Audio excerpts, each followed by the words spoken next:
Hello. রাঙা ভাবি নেই? ও রাঙ্গা ভাবি মানে? ও রাঙা ভাবি, তোমারে কালকে রাত্রিবেলা দেখলাম, বুঝছো? কি দেখা গেল আমার? আরে রাত্রিবেলা স্বপ্ন দেখলাম। ও, স্বপ্নে কিছু করে টরে দাওনি তো মানে? আরে করিছি মানে, স্বপ্ন দেখি রাঙা ভাবি আমারে জড়ায় ধরছে। হুম, তারপরে রাঙা ভাবি আমার সব কিছু খুলে ফেলছে। হুম, তারপরে রাঙা ভাবি শুরু করছে খেলা। হুম। তাই দেখে আমি তো পুরা বেসামাল হয়ে গেছি। বেসামাল? হুম, ভাবি। তা রাঙা ভাবির নিয়ে সবসময় অত চিন্তা ভাবনা করার দরকার নেই। এই রাঙা ভাবি, হ্যাঁ। আরে তোমার জামাই তো বাড়ি থাকে না, না থাক, সমস্যা কি? তাহলে আসবো কবে? আরে তুমি তো রাঙা বুঝতেছি, এটা একটা ব্ল্যাকমেল করতেছ আর কি। আরে তুমিও একটু রাঙা শান্তি ভাবির হবা। নিয়ে অত টেনশন করার দরকার নেই। আমি বাইরে থাকুক ভিতরে থাকুক যেখানে থাকে থাকুক, আমার জামাই আপনার সমস্যা আছে কোথায়? ভাবি ভাবি করে একদম ভিতরে ঢুকতে চাও। আরে শোনো, রাত্রেবেলা তোমার কাছে একটু ঘুম গেলেই তুমিও শান্তি হবা, আমিও শান্তি হব। হুম। তুমি শান্তি পাবে, তোমার আর বিয়ে করার দরকার নেই, তাই তো? না, তোমার মতো সুন্দরী একটা ভাবি আছে, আমার আর বিয়ে করার দরকার। বিয়ের আগেই তো ভাবিরে খাইয়ে টাইয়ে শেষ করে দেবো। এই তো মনে করো ঘুমের ঘরে যা করেছো এতটুকুই শেষ, আর কোনো কিছু করতে চাই না। হ্যাঁ। ঘুমের ঘরে দরকার হয় আজকে আবার করো, তাতেও সমস্যা নেই। আহা, এরম কথা বলতেছো কেন ভাবি? আজকে আবার করো, একবার এক জায়গায় 5 বার করো, সমস্যা নেই। আরে তোমারে দেখলি তো আমার মাথায় কাজ করে না। এই তো এই জন্য তো তোমার করছি যে যে আমার নিয়ে এত টেনশন করা বন্ধ করে দাও, ঠিক আছে? তোমার যে যৌবন ভরা দেখো, আহ, খাইয়েও শান্তি, দেখেও শান্তি। তা এখন কি উদ্দেশ্য কি সেটা বলো। আহ, শোনো, শুনতেছি তো। তা রাত্রেবেলা আসবো নাকি? রাতের বেলা? হ্যাঁ। কোথায় আসবে? আরে তোমার রুমে আসবো নাকি? আমার রুমে? হুম। গেটের কাছে আমার দারোয়ান আছে। দারোয়ানরে তুমি ম্যানেজ করবো আর কি।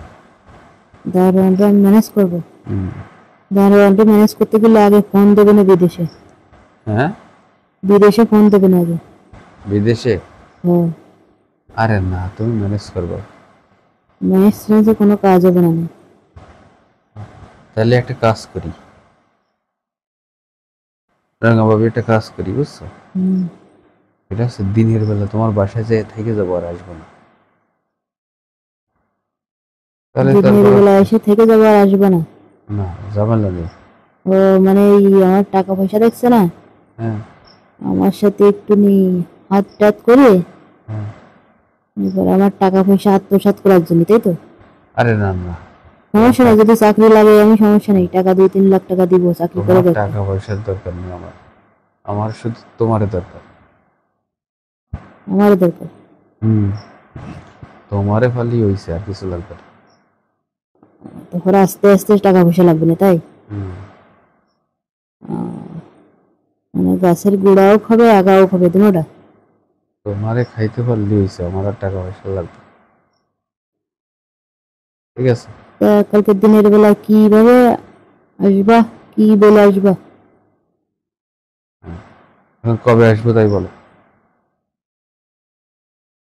আমি আসার টাসার কথা কিছু জানি না, কারণ বাইরে তো আমার ট্রাফিক পুলিশ আছে। বাইরে? ও, কিরকম? দারোয়ান আছে না, তোমার ভাই দারোয়ান, সৎ। তাই? ও, সৎ। আরে তুমি যদি রাজি থাও তাহলে আর সমস্যা নেই, সব কিছু ম্যানেজ করা যাবে। একদিন আসলে তো হতে পারে প্রতিদিন আসতে মন চাবে, তখন ম্যানেজ করবো কিভাবে? হ্যাঁ। একদিন আসলি তো প্রতিদিন আসতে মন চাবে, তখন ম্যানেজ করবো কিভাবে? ও, একদিন আসলে প্রতিদিন আসতে হবে তাই? হ্যাঁ। আরে পরে দেখা যাবে, আগে আগে একদিন তো একদিন তো হোক, হ্যাঁ? একদিন তো আগে আইসে ঠিক। একদিন খেলে তো পাগল হয়ে যাবা, প্রতিদিন আসবা তখন। এই একদিন খেয়ে পাগল হয়ে যাবো, হ্যাঁ, তারপর প্রতিদিন যাবো, তাই? হ্যাঁ। ও, আচ্ছা ঠিক আছে, দেখা যাক, আগে একদিন তো খেয়ে আসি। আবার গেটের ভিতরে কুত্তা একটা আছে, হুম, কুকুর আছে একটা, কুকুর সমস্যা নেই। কামড়া একদম ছিঁড়ে ফেলাবে না কিন্তু প্যান্টের উপর দিয়ে। না সমস্যা নেই, আরে তুমি ম্যানেজ করিও, কালকে চলে আসবানি কিন্তু, ঠিক আছে? ঠিক আছে, আমার কথা যখন শুনবে না তখন আচ্ছা এরকম রাখতেছি, এরকম কত মাল আসলো আর গেল। রাখলাম। আচ্ছা ঠিক আছে।